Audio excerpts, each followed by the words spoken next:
وعلى آل إبراهيم اللهم بارك كما باركت على إبراهيم اللهم بارك وصلاة القائمة على محمد رسول الله.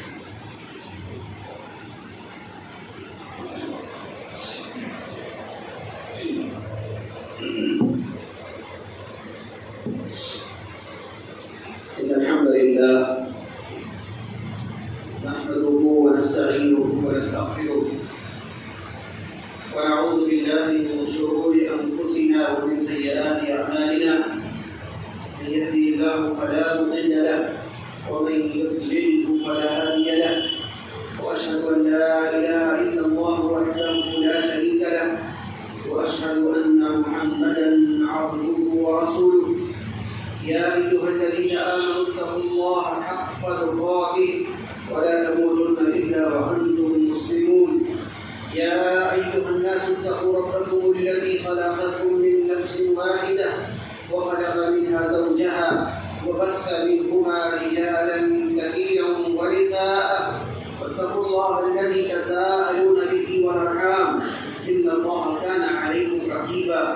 يا أيها الذين آمنوا اتقوا الله وقولوا قولا سديدا يصلح لكم أعمالكم ويغفر لكم ذنوبكم، ومن يطع الله ورسوله فقد فاز فوزا عظيما. أما بعد فإن خير الحديث كتاب الله، وخير الهدي هدي محمد صلى الله عليه وسلم، وشر الأمور محدثاتها، وكل محدثة بدعة، وكل بدعة ضلالة، وكل ضلالة في النار. قال ربنا عز وجل: أعوذ بالله من الشيطان الرجيم، بسم الله الرحمن الرحيم، الحمد لله رب العالمين. رب اشرح لي صدري ويسر لي أمري واحلل عقدة من لساني يفقهوا قولي. سبحانك لا علم لنا إلا ما علمتنا إنك أنت العليم الحكيم. برادران اسلام، محترم بزرگوں، عزیز نوجوان ساتھیوں، اسلامی ماں اور بھائیوں، قرآن کریم کی ابتدا سورت سے ہوتی ہے، اس کا نام ہے الفاتحہ، جسے ہم اور آپ سورۃ الفاتحہ کہتے ہیں. اور اس سورت کی ابتدا اس آیت سے ہوتی ہے. اس آیت میں اللہ رب العالمین کی حمد، اس کی تعریف، اس کی بڑائی، اس کی بزرگی کا اظہار کیا گیا ہے. الحمد للہ رب العالمین، اس کا معنی ہے کہ تمام تر تعریفات اور صفات، بڑائی، بزرگی، عظمت، کبریائی، یہ سب اللہ کے لیے ہے جو دونوں جہان کا رب ہے.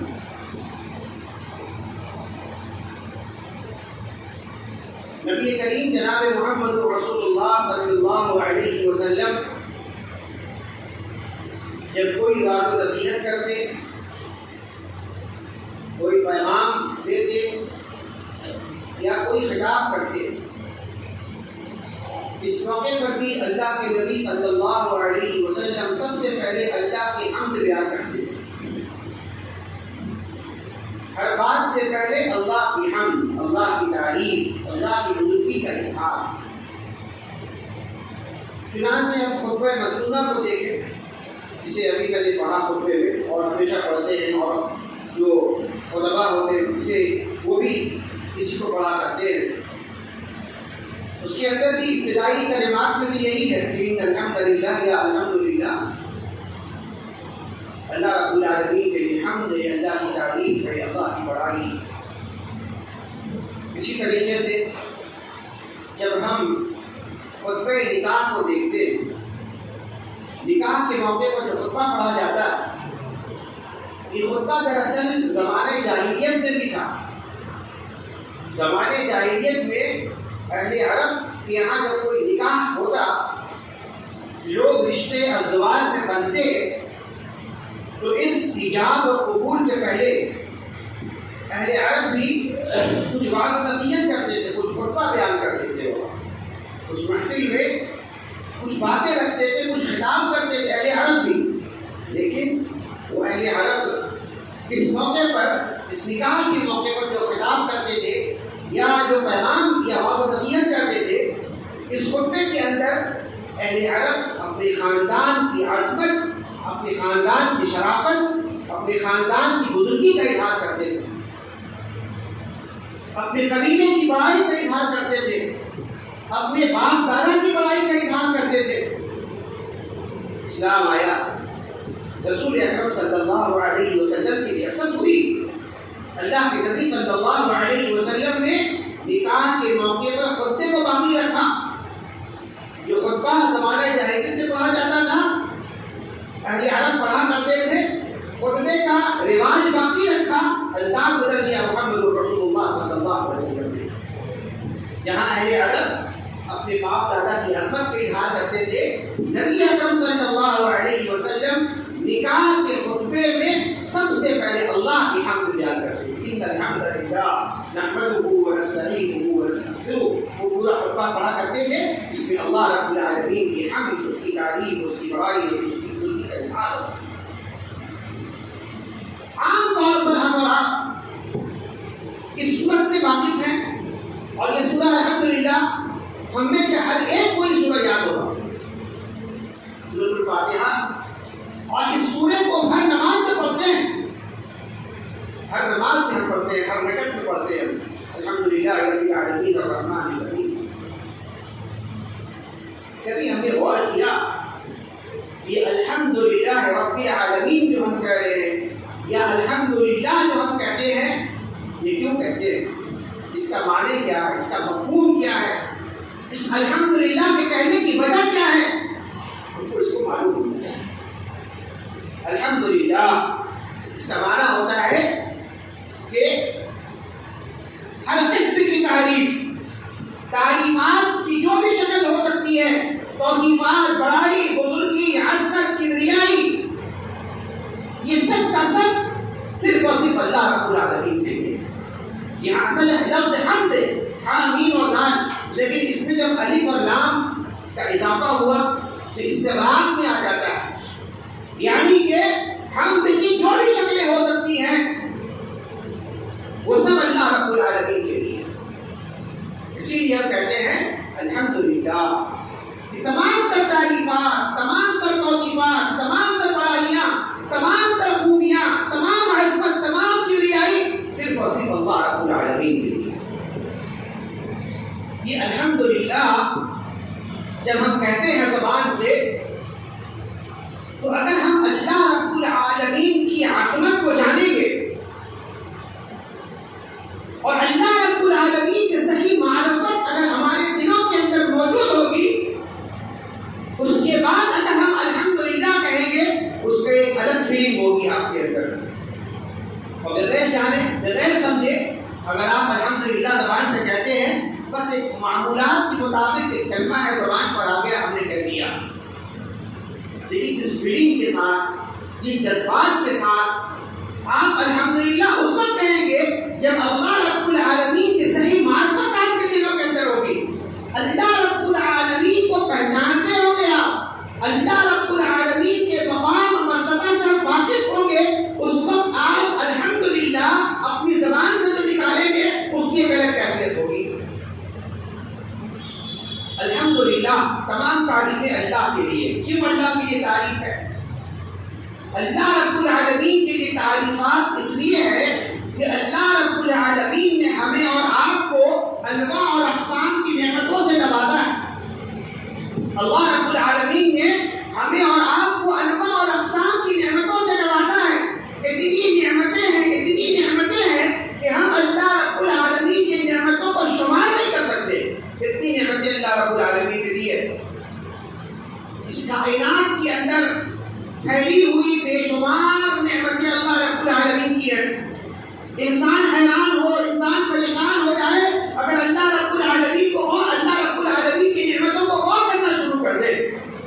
اللہ رب العالمین نے ہمیں حکم دیا، فرمایا ان فی خلق السماوات والارض واختلاف الليل والنهار لآیات لأولی الالباب. اللہ رب العالمین نے عقل مندوں کو یہ نشانیاں بتائی ہیں کہ اللہ کے عقل مند حضرات زمین اور آسمان کی گردش اور لیل و نہار کی گردش میں یہ کیا کرتا ہے؟ عبرت حاصل کرتا ہے، نصیحت حاصل کرتا ہے کہ اس کے اندر اللہ رب العالمین کی نعمت اس کے اندر پوشیدہ ہے. اسی لیے اللہ رب العالمین نے سورہ ذاریات میں ہمیں حکم دیا کہ آسمان پر غور کرو، زمین پہ غور کرو، اس کائنات پر غور کرو اور اللہ رب العالمین کی نشانیوں کو تلاش کرو. اللہ رب العالمین کی نعمتوں کو دیکھو. زمین کے اندر، زمین پر، زمین کے نیچے اور آسمان کے اوپر اللہ رب العالمین کی بے شمار نعمتیں ہمارے لیے. یہ فضا اللہ رب العالمین کی نعمتوں سے بھری ہوئی ہے. انسان کی سوچ، اس کے دماغ کی وسعت اگر نہیں ہے کہ انسان زمین اور آسمان پر غور کرے اور اس کائنات پر غور کر سکے، انسان کے پاس اگر اتنی طاقت نہیں ہے، اتنی سمجھ اس کے اندر نہیں ہے، تو اللہ تبارک و تعالیٰ اسی سورہ ذاریات میں فرماتا ہے وَفِي أَنفُسِكُمْ. انسان اپنے آپ کو غور کرے، انسان اپنی جان کو غور کرے. انسان کہیں مت دیکھے. انسان کو اگر اللہ رب العالمین کی نعمتوں کو دیکھنا ہے، انسان اپنے آپ کو دیکھے، اپنے وجود کو دیکھے. آج وہ کھڑا ہے، اپنے جسم پر کھڑا ہے، وہ کیوں کھڑا ہے، کیا تھا، اس کی حقیقت کیا ہے. انسان اپنے وجود پر غور کرے، انسان اپنی پیدائش پر غور کرے. اللہ رب العالمین کی نعمت دیکھے. کیا ہے انسان؟ إِنَّا خَلَقْنَا الْإِنسَانَ مِن نُطْفَةٍ أَمْشَاجٍ نَبْتَلِيهِ فَجَعَلْنَاهُ سَمِيعًا بَصِيرًا. اللہ رب العالمین نے دھیرے دھیرے پانی کی قطرے سے انسان کو پیدا کیا. انسان کی حقیقت کیا ہے؟ انسان اپنی پیدائش کے پروسیس پر غور کرے، اس کو اللہ رب العالمین کی نعمت ملے گی. اللہ رب العالمین نے قرآن کریم کے ارشاد فرمایا اللہ تبارک و تعالیٰ نے سورہ مومنون میں اللہ نے فرمایا وَلَقَدْ خَلَقْنَا الْإِنسَانَ مِنْ سُلَالَةٍ مِّن طِينٍ. اللہ رب العالمین فرماتا ہے ہم نے انسان کو کھنکتی ہوئی، کھنکھناتی ہوئی مٹی سے پیدا کیا ہے. ثُمَّ جَعَلْنَاهُ نُطْفَةً فِي قَرَارٍ مَّكِينٍ. اللہ تبارک و تعالیٰ فرماتا ہے پھر ہم نے اس نطفے کو قرار مکین تک پہنچایا، اس مقام تک اس نطفے کو پہنچایا جہاں اس کو پہنچنا تھا. اللہ تعالیٰ فرماتا ہے ثُمَّ جَعَلْنَاهُ نُطْفَةً فِي قَرَارٍ مَّكِينٍ. پھر اللہ تعالیٰ فرماتا ثُمَّ خَلَقْنَا النُّطْفَةَ عَلَقَةً. اللہ فرماتا ہے پھر ہم نے اس پانی کو، اس قطرے کو، اس نطفے کو ہم نے علقہ بنا دیا، خون کا لوتھڑا، خون جمع ہوا خون بنا دیا ہم نے. ثُمَّ جَعَلْنَا الْعَلَقَةَ مُضْغَةً. اور پھر اس کے بعد جو وَخَلَقْنَا الْعَلَقَةَ مُضْغَةً، اور پھر اس جمے ہوئے خون میں ہم نے گوشت بنا دیا. وَخَلَقْنَا الْمُضْغَةَ عِظَامًا. پھر اللہ تبارک و تعالیٰ فرماتا ہے وَخَلَقْنَا الْمُضْغَةَ عِظَامًا. پھر اس گوشت کے ٹکڑے پر ہم نے ہڈی لگا دی. وَخَلَقْنَا الْعِظَامَ لَحْمًا. اور پھر اس ہڈی کو ہم نے گوشت کی شکل دے دی. اللہ تبارک و تعالیٰ فرماتا ہے ثُمَّ أَنشَأْنَاهُ خَلْقًا آخَرَ. اور اس کے بعد بھی دوسرے مرحلے میں کیا ہوتا ہے؟ ایک انسان کا بچہ بن کر کے دنیا میں چلا آتا ہے، اس کی پیدائش ہوتی ہے. وَتَبَارَكَ اللَّهُ أَحْسَنُ الْخَالِقِينَ. بڑا بابرکت ذات ہے اللہ تبارک و تعالیٰ جو بہترین خلقت کرنے والا ہے.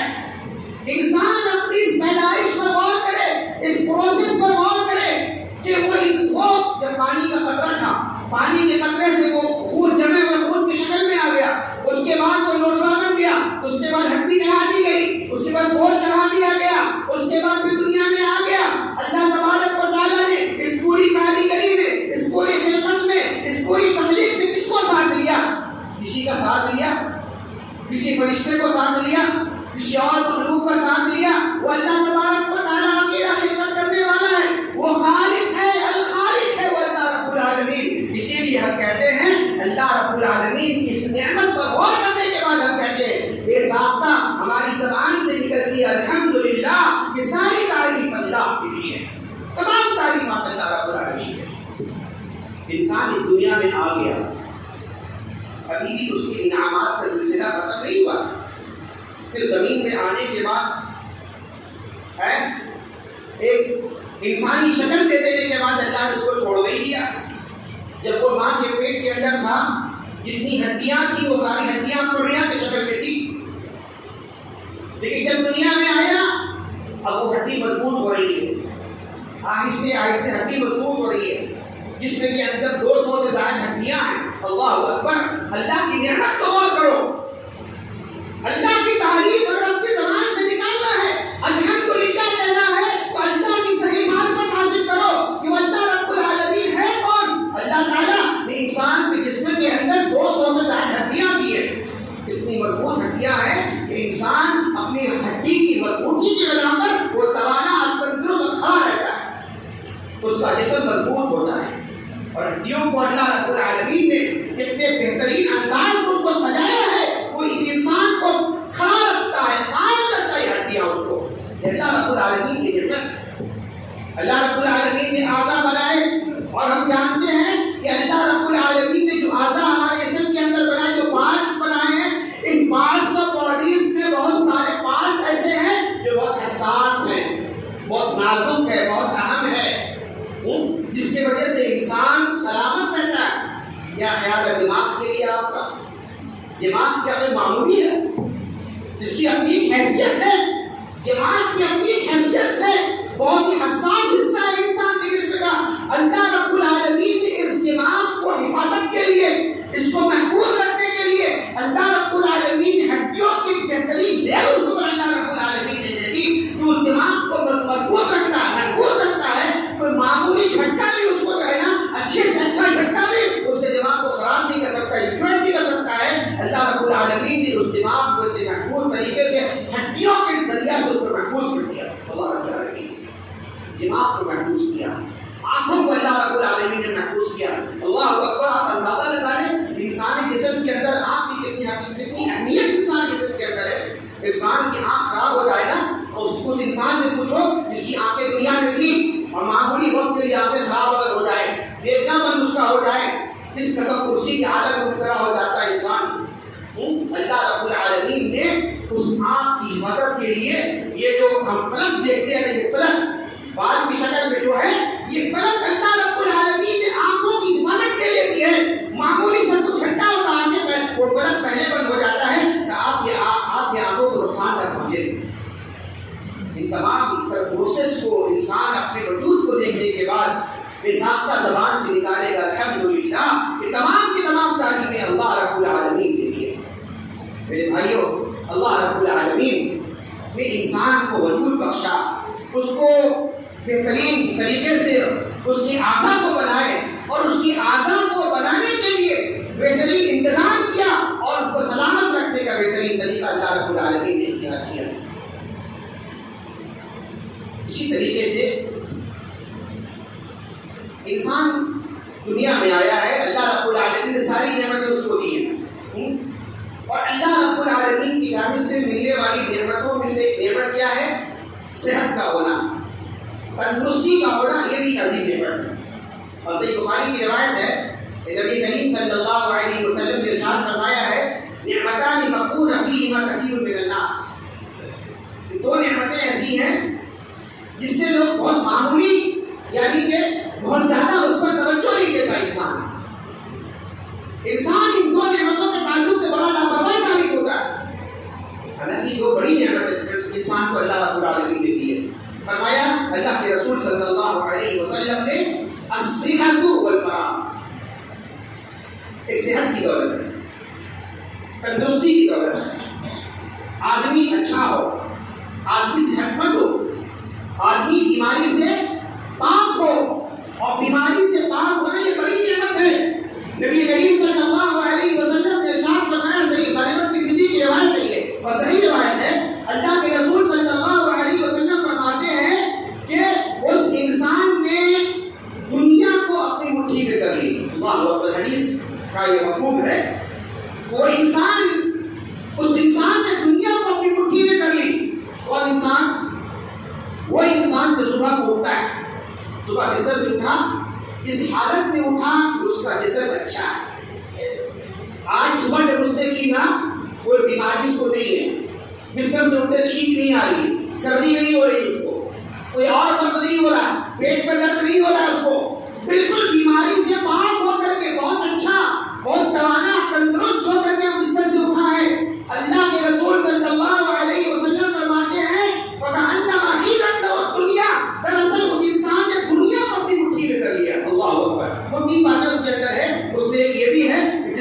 صبح اٹھا ہے اس دن کی خوراک اس کے پاس موجود ہو.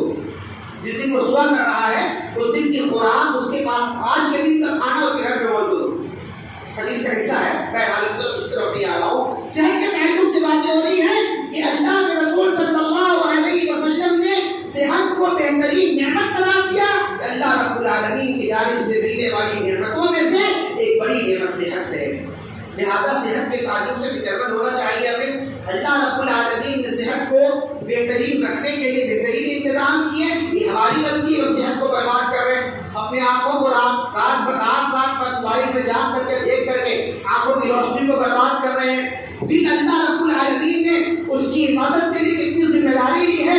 بہترین لیئر کے اندر اللہ دل کو رکھا کہ دل محفوظ رہے. ہماری حالت ہے کہ ہم پان کھا کر کے, بیڑی کھا کر کے, گٹکا کھا کر کے اور تمباکو کھا کر کے دل کو خراب کر لے, پھیپھڑے کو خراب کر لے, ہے نا. یہ ہماری غلطی ہے. اللہ رب العالمین نے تو آپ کے صحت کو بہتر بنانے کا بہترین انتظام اللہ رب العالمین نے کیا. وہ صحت ایک عظیم نعمت ہے.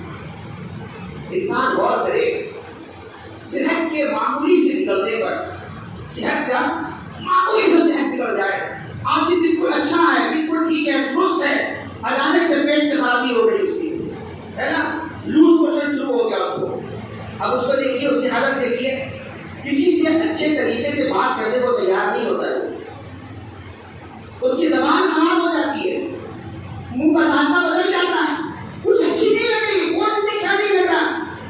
آپ سے دو کلمات اچھے طریقے سے کہنے بات کی تیار نہیں ہوتا. انسان کے اندر جو حساس پن ہوتا ہے وہ ختم ہو جاتا ہے. معمولی سے تھوڑے سے وقفے کے اندر, تھوڑے سے وقت میں معمولی سے صحت بگڑ جائے, انسان کی کیسے بدل جاتی ہے نا. تو آدمی غور کرے کہ اللہ رب العالمین نے اس سے پہلے ابھی صحت بگڑی ہے, صحت بگڑنے سے پہلے کی جو کیفیت تھی, اس کیفیت میں جب آپ حساس تھے, جب آپ برداشت تھے, جب آپ تندرست تھے, توانا تھے, اس وقت آپ نے اللہ رب العالمین کے حمد کا اظہار کیا یا نہیں کیا؟ آپ نے اللہ رب العالمین کے حمد کا اظہار کیا یا نہیں کیا؟ الحمدللہ, تمام تر تعریفات اور صفات اللہ رب العالمین کے لیے. یہی وجہ ہے کہ نبی کریم جناب محمد رسول اللہ صلی اللہ علیہ وسلم نے بعض مقامات پر ہمیں الحمدللہ کہنے کی تلقین کی ہے. الحمدللہ کی بڑی فضیلت آئی ہے. احادیث کا اگر آپ مطالعہ کریں گے تو آپ کو معلوم ہوگا کہ نبی کریم صلی اللہ علیہ وسلم نے الحمدللہ اس کلمے کی بڑی فضیلت بیان فرمائی اللہ کے رسول صلی اللہ علیہ وسلم. یہی وجہ ہے کہ بعض مقامات پر جو مذکور دعائیں ثابت ہیں, ان دعاؤں میں الحمدللہ کا تذکرہ آتا ہے, ذکر آتا ہے. آپ غور کریں, آدمی آپ کو اللہ رب العالمین نے انواع اور اقسام کے کھانوں سے نوازا ہے. آپ اپنے دسترخوان پر غور کرتے ہیں, بیٹھتے ہیں نا, ہزاروں قسم کے ڈشز آپ کے پاس ہوتے ہیں. یہ حالت ہے ہماری شادی بیاہ کے موقع پر, خاص کر عام طور پر گھروں کے اندر بھی 5-6 قسم کے ڈشز سے کم نہیں ہے. دسترخوان کے اندر ہزاروں روپے کے دسترخوان سجا کر ہم بیٹھتے ہیں, ہے نا.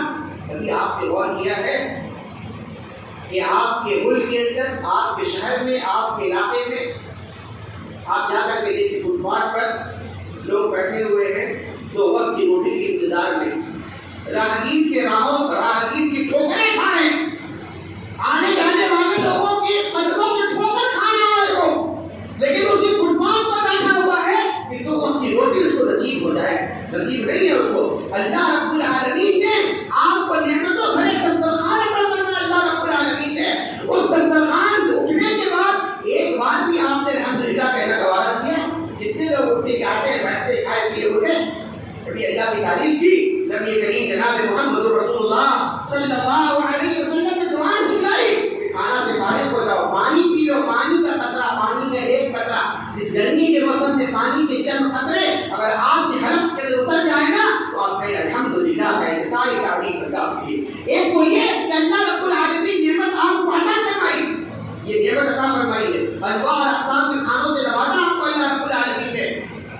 آپ کے پاس مال ہے, آپ کھا رہے ہیں, لیکن کبھی ایسا بھی ہوتا ہے نا کہ آپ کے پاس مال تو ہے, آپ کے پاس پیسے تو ہیں, آپ خرید سکتے ہیں, بہترین کھانے خرید سکتے ہیں, بہترین فروٹ خرید سکتے ہیں, لیکن بیماریاں لگانا آپ کو ہو رہی ہے. بہت سارے کھانے آپ کے لیے بند ہیں, بہت سارے ڈشز آپ کے لیے بند ہیں, بہت سارے فروٹس آپ کے لیے بند ہیں, نہیں کھا سکتے, ڈاکٹروں نے منع کر دیا ہے. اگر آپ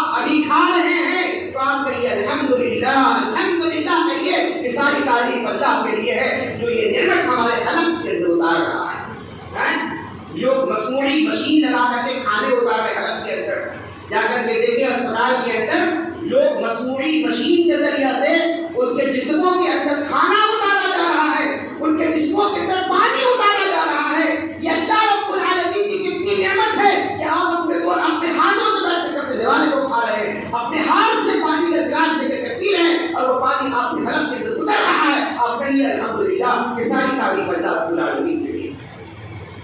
کھانے کا معاملہ ہو گیا نا.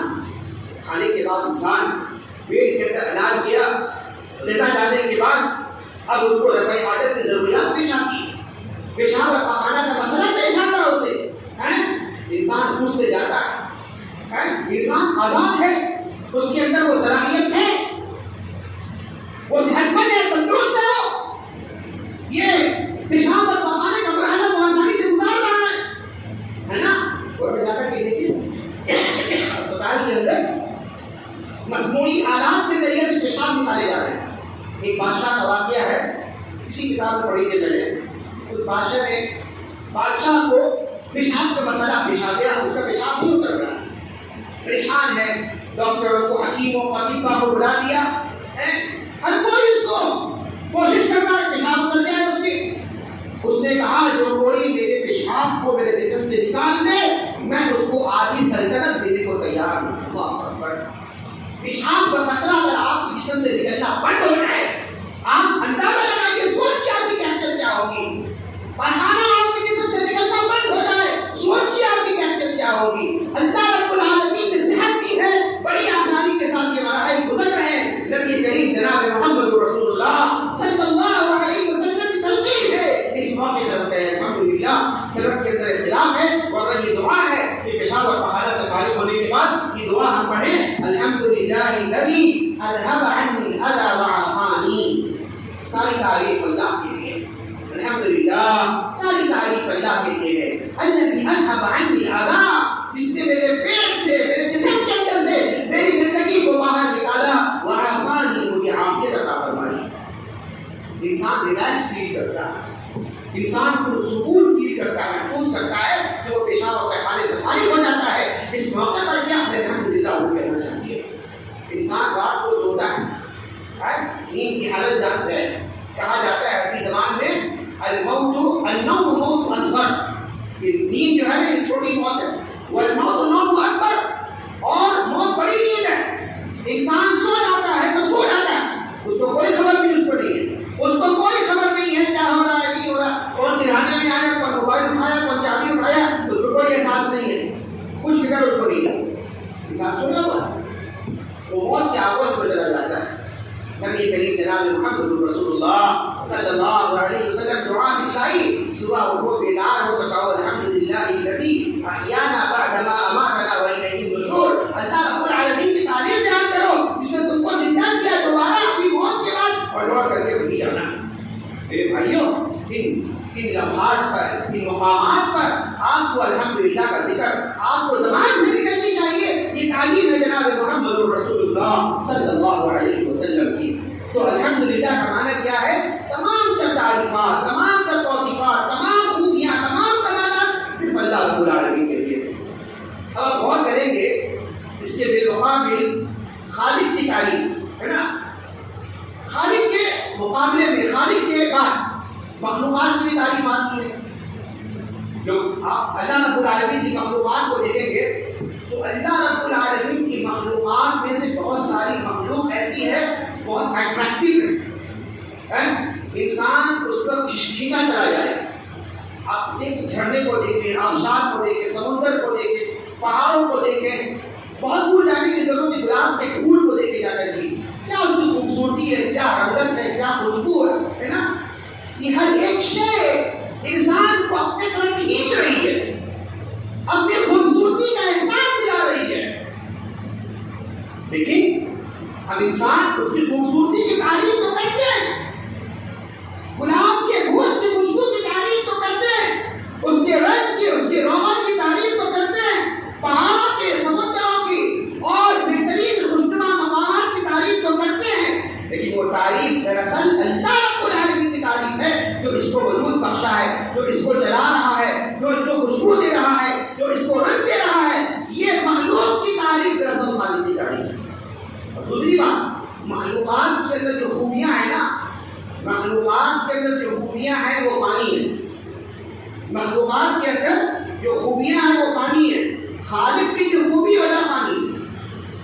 مخلوقات میں دیکھیں آپ کو ایسے ایسے لوگ ملیں گے ان کی خوبصورتی کا کیا کہنا ہے، ان کی خوبصورتی کا، یوسف علیہ السلام کی خوبصورتی، یا دنیا کے اندر بعض انسان آپ کو ملے گا ان کی صحت کو دیکھ کر، اس کی خوبصورتی کو دیکھ کر بڑا خوبصورت انسان. کوئی آدمی عالم میں بہترین عالم ہے، خطیب ہے بہترین خطیب ہے، اس کے علم کا کیا کہنا، اس کی خطابت کا کہنا. کوئی آدمی قاری صدرت کا کیا کہنا، ڈاکٹر ہے بہترین ڈاکٹر ہے، اس کے علاج کا کیا کہنا، بڑی تعریف ہے. لیکن ایک وقت ایسا آتا ہے جب اس کی حکمت ختم ہو جاتی ہے، اس کی ڈاکٹری ختم ہو جاتی ہے، اس کی قلم ختم ہو جاتی ہے، اس کی تقریریں ختم ہو جاتی ہے، اس کا علم ختم ہو جاتا ہے. یہ تمام تر خوبیاں، یہ تمام تر کمالات جو مخلوقات کے اندر ہیں یہ فانی ہے، ختم ہونے والا ہے. لیکن اللہ رب العالمین کی تعریف، اللہ رب العالمین کی خوبی، اللہ رب العالمین کی کمالات لا فانی ہے، ختم نہ ہونے والا ہے. اسی لیے ہم اپنی زبان سے کہتے ہیں الحمدللہ کی تمام تر تعریفات، بڑائیاں،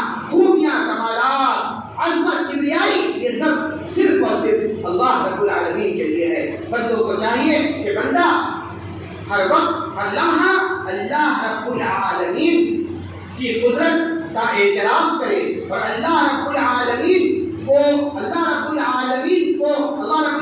کی عظمت کا احساس اپنے دل کے اندر پیدا کرے اور اللہ رب العالمین کی معرفت حاصل کرنے کی کوشش کرے. جب انسان اللہ رب العالمین کے صحیح معرفت حاصل کرے گا تو وہ اللہ رب العالمین کا قدر کرے گا، اللہ رب العالمین کی تعریف کا حق ادا کرے گا جیسا کہ اس کی تعریف ادا کرنے کا حق ہے. اللہ تبارک و تعالیٰ سے دعا ہے، اللہ تبارک و تعالیٰ ہم جملہ مسلمانوں کو اپنے رب کی حمد، اس کی تعریف کو بجا لانے کی توفیق عطا فرما، اس کا شکر بجا لانے کی توفیق عطا فرما. الہ العالمین ارحم الراحمین ہمیں جو بیمار ہیں شفا عطا فرما. الہی ہمیں جو پریشان حال ہے ان کی پریشانی کو دور فرما. الہی ہمیں جو مقروض ہے اپنے قرض ادا کرنے کی ضروریات فراہم فرما. الہی جب تک ہمیں دنیا میں زندہ رکھنا، اسلام پر زندہ رکھنا، ایمان پر زندہ رکھنا، جب ہمارا خاتمہ ہو اسلام پر خاتمہ ہو، ایمان پر خاتمہ ہو. اقول قولی ھذا استغفر الله لي ولكم ولسائر المسلمين واستغفروه انه هو الغفور الرحيم واخر دعوانا الحمد لله رب العالمين.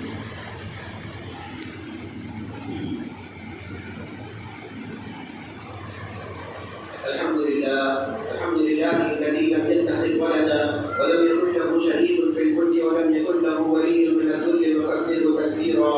الله اكبر كبيرا، الحمد لله كثيرا، وسبحان الله بكرة وأصيلا. اللهم صل على محمد وعلى آل محمد كما صليت على إبراهيم وعلى آل إبراهيم إنك حميد مجيد. اللهم بارك على محمد وعلى آل محمد كما باركت على إبراهيم وعلى آل إبراهيم إنك حميد مجيد. اللهم انصر من نصر دين محمد صلى الله عليه وسلم واجعلنا منهم، واخذل من خذل دين محمد صلى الله عليه وسلم ولا تجعلنا منهم.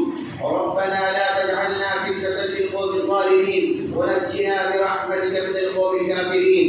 ربنا آتنا في الدنيا حسنة وفي الآخرة حسنة وقنا عذاب النار. ربنا تقبل منا إنك أنت السميع العليم وتب علينا إنك أنت التواب الرحيم. عباد الله رحمكم الله، إن الله يأمر بالعدل والإحسان وإيتاء ذي القربى وينهى عن الفحشاء والمنكر والبغي يعظكم لعلكم تذكرون. ولذكر الله تعالى أعلى وأولى وأكبر.